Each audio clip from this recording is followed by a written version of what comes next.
खासदार निधी मिळालेल्या बाबतीत त्या ठिकाणी आलंय। त्याच्यात माझ्या मतदारसंघामध्ये 18 कोटी रुपये खासदार निधी प्राप्त झालाय। त्याच्यात मी 130 कामं प्रस्तावित केलीत, त्याच्यापैकी 21 कामं पूर्ण झालीत आणि त्याचा निधी वितरित झालाय। बाकीची कामं प्रगतीपथावर आहेत। तर मला खासदार निधीच्या बाबतीत लोकांच्या मनात जो संभ्रम होतोय त्याच्या बाबतीत मला सांगायचंय की मी 2019 ते 24 खासदार होतो। 2019 ते 24 मध्ये त्या ठिकाणी खासदार निधीला खर्च करायची मर्यादा किंवा मुदत ही 5 वर्षाची असते। मग तुम्ही कुठल्याही निधीचं मूल्यमापन करत असताना त्या निधीला मुदत किती वर्षाची आहे ते बघून मुदत संपल्याच्या नंतर त्या खासदाराचा खासदार निधी जर शिल्लक राहिला तर निश्चितपणे त्या खासदाराचं अपयश आहे। मुद्दा क्रमांक 2, 5 वर्षात ओमराजेला 19 ते 24 जो खासदार निधी मिळाला त्या खासदार निधीमधला 1 पैसाही माझा अखर्चित राहिलेला नाही। तुम्ही ही माहिती MP लॅड वरनं काढू शकता। आता मुद्दा 3, माझ्या लोकसभा कार्यक्षेत्रामध्ये येणाऱ्या बूथची संख्या ही साधारणतः 2475 पर्यंत आहे। 2475। मला 5 वर्षात खासदार निधी एका वर्षाला 5 कोटी रुपये मिळतो। 5 वर्षाचा किती झाला? 25 कोटी। 25 कोटी खासदार निधीला जर 2475 बूथ न भागलं तर एका बूथला 1 लाख वर काहीतरी 2000-3000 रुपये मिळतील।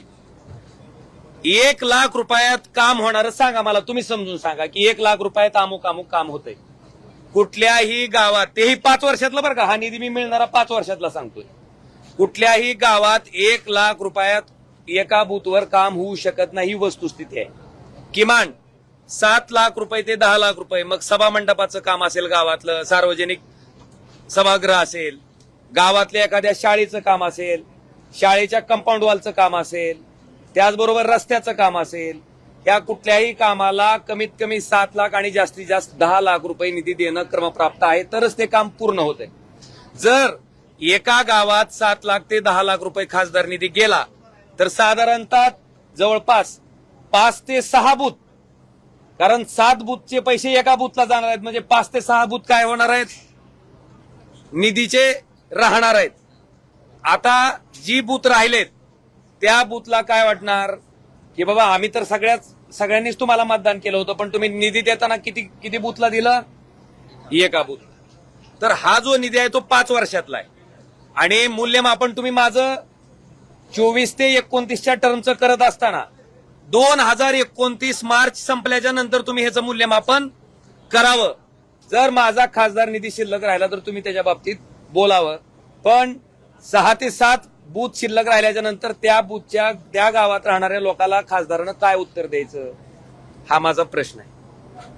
त्याच्यामुळं जो त्या ठिकाणी निधी दाखवला जातोय की बाबा 18 कोटी मिळालेत, आता खरं तर 3 वर्षाचे 15 कोटी मिळायला पाहिजे होते, पण 3 कोटी जास्त कुठले मिळाले मला? तर माझ्या 19च्या पूर्वीच्या खासदाराने त्यांचा खासदार निधी खर्च न केल्यामुळं ते 3 कोटी रुपये मला आता वाढवून आलेत, म्हणून ते किती दिसतेत? 18 कोटी। मला वाटतंय ही सर्वसामान्य लोकांनी सुद्धा समजून घेणं गरजेचं आहे। आणि शेवटी आम्ही लोकप्रतिनिधी म्हणून काम करत असताना गावातल्या प्रत्येक माणसाचं अपेक्षा आमच्याकडनं असते किंवा खासदारांनी आमच्या गावात कुठलं एक ना एक तरी काम करावं आणि ती त्याची मागणी ही माफक आहे, ती पूर्ण केली पाहिजे। काल मला असाही प्रश्न विचारण्यात आला की ज्यावेळेस काँग्रेस राष्ट्रवादीचं सरकार होतं त्यावेळेसच्या कुठल्या आमदारांना असं म्हणलं नाही की मला विकास करायचा आहे म्हणून किंवा मला लोकांची कामं करायची म्हणून मला सत्तेत जावं लागतं। मी 2009ला पण आमदार होतो। 2009ला मी आमदार असताना काँग्रेस राष्ट्रवादीचं ज्यावेळेस कधी सरकार होतं त्यावेळेस किमान 40% विकास निधी त्या विरोधी पक्षाचा जरी आमदार असला तरी त्याला दिला जात होता। मला वाटतं आताची जर परिस्थिती आपण बघितली तर आकडेवारी काढल्याच्या नंतर तोही विकास निधी आपल्याला लक्षात येईल। खासदार निधी ठीक आहे, पण बाकीचा जो विकास निधी आहे, जिल्हा नियोजन समितीचा असेल, आपले विविध शासनाचे हेड असतील, त्याचा मिळणारा निधी सुद्धा विरोधी आमदाराचा, विरोधी खासदारा जर आपण काढला तर मला वाटतंय ह्या प्रश्नाचं उत्तर त्या ठिकाणी आपल्या सगळ्याला आपसूक मिळेल। आणि सगळ्यात महत्वाचं, आम्ही शेवटी मतदारसंघातल्या सर्वसामान्य माणसाशी देणं लागतोय। मी माझ्या आयुष्यातला पूर्ण वेळ मतदारसंघातील सामान्य माणसासाठी दिलाय आणि त्या सामान्य माणसाला सुद्धा जर आपण विचारलं की बाबा ओमराजे खासदार म्हणून काम करत असताना तुमची कुठलीही अडचण आली तर ओमराजे तुम्हाला उपलब्ध होता का? तुमच्या अडचणीच्या काळात ओमराजे उपलब्ध होता का? तुमच्या समस्याच्या काळात ओमराजे उपलब्ध होता का? मला वाटतं ह्या प्रश्नाचं सुद्धा उकल तुम्ही करणं गरजेचं आहे. आम्ही काम करत नसू, आम्हाला त्या ठिकाणी काहीच केलं नसेल आणि जर आम्हाला नाही लोकांनी रिझल्ट दिला तर आम्ही निश्चितपणे मान्य करू. मी स्थानिक स्वराज्य संस्थेचं सुद्धा बोललो. मी अजून परत त्याचं तुम्हाला परत रिपिटेशन करतो. जिल्हा परिषद, पंचायत समिती आणि नगरपालिका ह्या तिन्ही निवडणुकामध्ये आमचे निष्ठावंत कार्यकर्ते जे माझ्यासारखेच 24 तास लोकांसाठी काम करणार आहेत, मी अनेक लोकांचं नाव या ठिकाणी घेऊ शकतो. हे नगराध्यक्ष पदासाठी, नगरसेवक पदासाठी, जिल्हा परिषद सदस्य पदासाठी, पंचायत समितीसाठी निवडणूक लढवत होते. असं असताना सुद्धा पूर्ण धाराशिव लोकसभा मतदारसंघामध्ये त्या ठिकाणी आमच्या सदस्यांना अतिशय दारुण पराभव स्वीकारावा लागला. मग आमची लोक त्यावेळेस निवडणूक लढवत होते, ही निष्ठावंतच होती, मशाल या चिन्हावरच निवडणूक लढवत होते. मग आमच्या लोकांना 3 नंबर 2 नंबर, धाराशिवचं उदाहरण सोमनाथ गुरव नाव, तुम्ही वाटल्यास धाराशिवला जावा. सोमनाथ गुरव नावाचा जो नगराध्यक्ष पदासाठी उमेदवार होता तो 2 टर्मचा नगरसेवक आहे. त्याचं काम विचारा लोकांना. जर लोक म्हटले की नाही माणूस स्वतः काही कामाचा नव्हता म्हणून पाडला, मान्य करीन. पण लोक जर म्हणले की हा काम करत होता, 24 तास लोकांसाठी देत होता आणि तरी सुद्धा त्याचा पराभव झाला, तर निश्चित तुम्ही, मला वाटतंय की मी सुद्धा जनतेला प्रश्न विचारणं गरजेचं आहे की बाबा ह्या कार्यकर्त्यांचा का पराभव झाला. मला त्याच्या पाठीमागचं एवढंच उत्तर मिळतंय की तुमच्याकडे सत्ता नाही, मग तुमच्याकडे स्थानिक स्वराज्य संस्था दिली तर तुम्ही कसं काम करणार. मला वाटतं हा प्रश्न त्या माणसाच्या मनात पडला असेल, म्हणून मी असेल, आमचे आमदार असतील, आमचे कार्यकर्ते असतील, ह्यांनी पूर्ण वेळ सामान्य माणसासाठी काम करून सुद्धा त्यांना स्थानिक स्वराज्य संस्थांमध्ये अख्ख्या लोकसभा कार्यक्षेत्रामध्ये एकही पंचायत समिती आमच्या विचाराची निवडून आली नाही, एकही नगरपालिका त्या ठिकाणी आमची निवडून आलेली नाही आणि जिल्हा परिषदला तर अतिशय वाताहत त्या ठिकाणी आमच्या उभा राहिलेल्या निष्ठावंत कार्यकर्त्याची झाली. मग माझ्या मनात हीच खंत आहे की सामान्य लोकांनी जो कौल दिला त्या ठिकाणी मतदान करत असताना तो सत्तेच्या बाजूने दिला, त्यांची विकास कामं होण्यासाठी दिला, तर मला वाटतं त्याच्या बाबतीत जी मी भूमिका घेतली ती मला गैर वाटत नाही.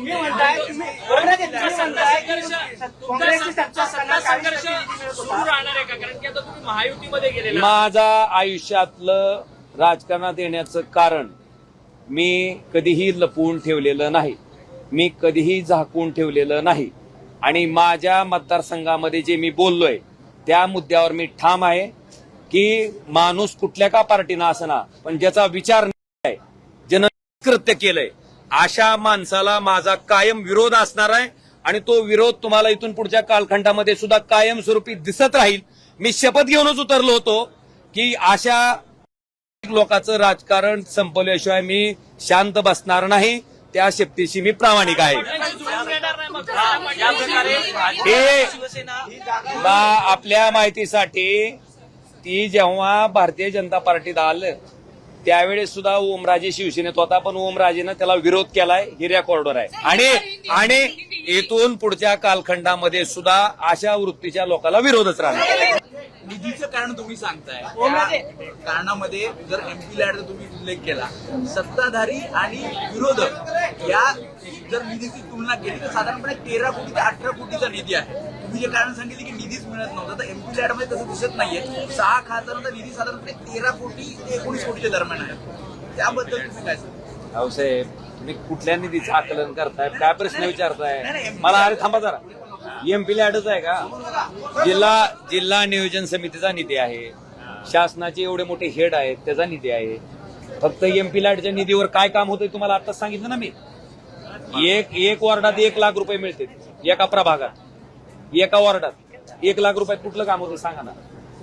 आणि जे सत्ताधारी तुम्ही म्हणताय ना, सत्ताधारी पक्षाचे आमदार, सत्ताधारी पक्षाचे खासदार, सत्ताधारी पक्षाचे लोकप्रतिनिधी, ह्यांना मिळालेलं निधी सरकारकडनं, राज्य सरकारकडनं, केंद्र सरकारकडनं, जिल्हा नियोजन समितीमधनं, ही सगळी हेडची आकडेवारी काढा आणि ह्या हेडची आकडेवारी काढून मग तुम्ही आम्हाला विचारा की बाबा तुम्हाला त्यांच्या बरोबर मिळतोय म्हणून.